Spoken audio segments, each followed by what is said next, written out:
Boy, do I have a video for you. What is going on, guys? Today, I have a great video for you. There's going to be some pours, some fails, but first, I'm going to get to the story behind why I'm making this Chicago bean when I don't live in Chicago. So, somebody reached out to me on Instagram and asked me if I could make them a Chicago bean, matchbox size, for their anniversary, their 10-year anniversary. That is where they met. I said, yeah, no problem. Never heard of the Chicago bean, so I Googled it. I saw it. I'm like, I can make that. That's simple. I said, I'll just take a piece of foam and sand it down into the shape of a bean. Well, guys, look at this. Look at this bean. That's not really a bean. You know, after I was done, I'm like, that does not even look remotely close. I mean, look at this. No. So fortunately, somebody made it on the internet free, 3D printed. So guess what I got to do? I got to use my 3D printer. I printed it out. Perfect. Perfect. This, garbage. Don't need it. Garbage. So guys, I thought it was going to be easy. Thought it was going to be an easy pour. Stick around, you'll see it wasn't as easy as I expected it to be. But the good news is I am now able to make somebody very happy by making them this special Chicago bean for their 10-year anniversary. So guys, stick around. I hope you like the video. Check it out. I started out using a piece of foam for the base that I burned a depression into it with a torch for the 3D model to rest on. Then I placed the bottom of the casting flask over the pattern and started to make the mold. I filled this half of the mold with casting sand, pressing down gently over the pattern so I didn't damage it. Fill this all the way to the top and level it off. Once level, flip over this half of the box so we can start on the other half. Because of the large depression in the foam, I have to now scrape away a lot of the extra sand surrounding the pattern. Brush away any of the loose sand so you have a clean surface. Now I'm going to cut in the runners and the gate and the location of where I'm going to be putting the sprue. This will be where the molten metal will flow into the pattern. Remove the loose sand and add the top of the box. Before adding sand, make sure to add parting powder so both halves of the box do not stick together when removed.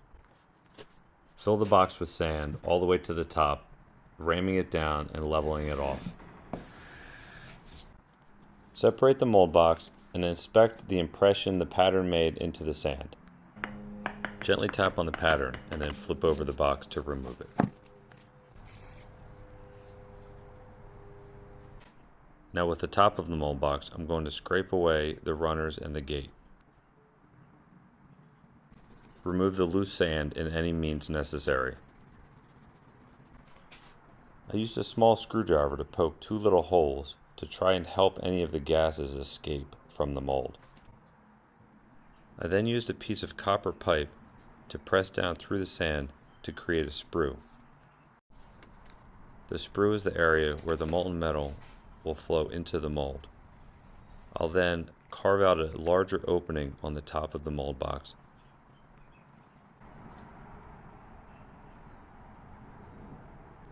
When finished, close the mold box and it is now ready.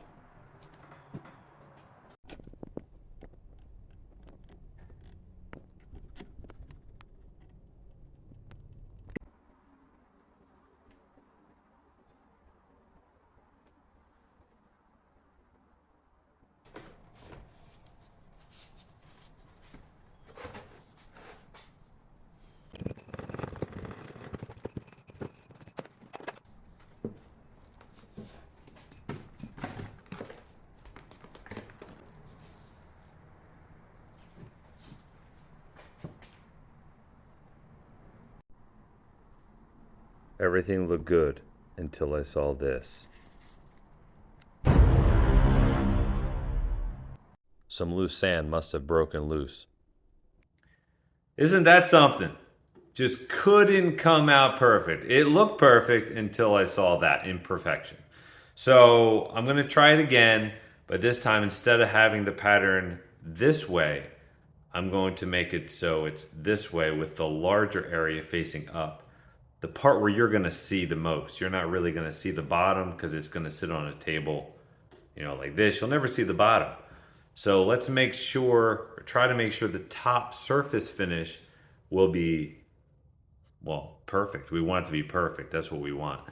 So now with this facing upward, if any loose sand breaks free from the pattern, it's not going to get onto the surface. It'll be on the bottom somewhere, so you'll never even see it. So let's flip over the pattern and try it this way. Stay tuned for the pour.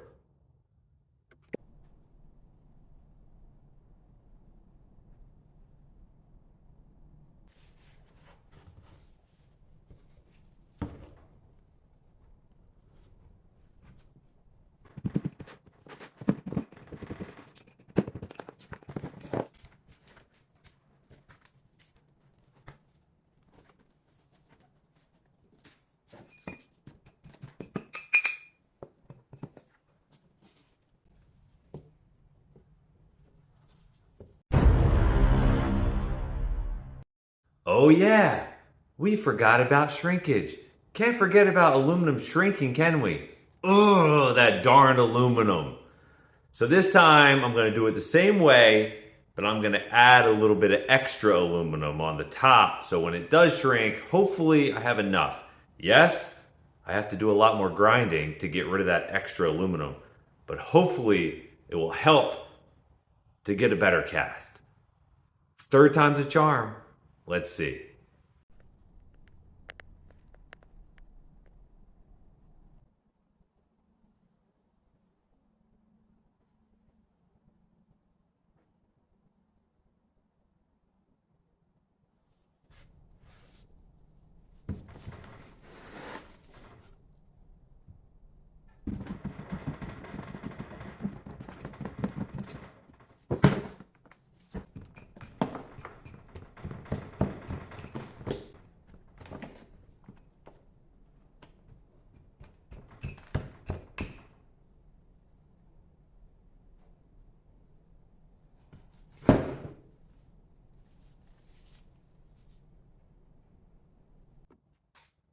Isn't that something? Third time is not a charm, I'll tell you what.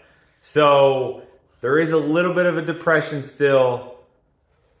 I could do it, but like I said before, there's a lot more grinding I would have to do to that one. So I think I'm going to take the first one and I'm going to grind away that one. I'll sand that down, and I think that one will be a lot better for me. I think I'll be doing a lot less work. So let's go.